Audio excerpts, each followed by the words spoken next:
28 ও 29 June Chittagong customs house বন্ধ রাখায় commissioner Zakir হোসেনকে বরখাস্ত করা হয়েছে।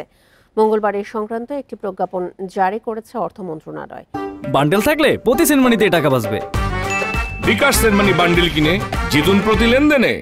প্রজ্ঞাপনে বলা হয়েছে, জাতীয় রাজস্ব বোর্ডের কর্মকর্তা জাকির হোসেন 21 ও 28 জুন এনবিআর ও এর অধীনস্থ কাস্টমস এবং ভ্যাট ও আয়কর সহ রাজস্ব আদায়ের সঙ্গে সম্পৃক্ত অন্যান্য সব দপ্তর খোলা রাখার নির্দেশনা অমান্য করেছেন।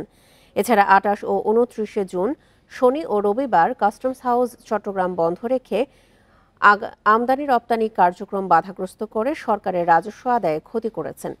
এর কারণে তার বিরুদ্ধে তদন্তের সিদ্ধান্ত নেওয়া হয়েছে। পাশাপাশি তাকে সাময়িকভাবে বরখাস্ত করা হয়েছে। এছাড়া তাকে কারণ দর্শানোর নির্দেশও দেওয়া হয়েছে।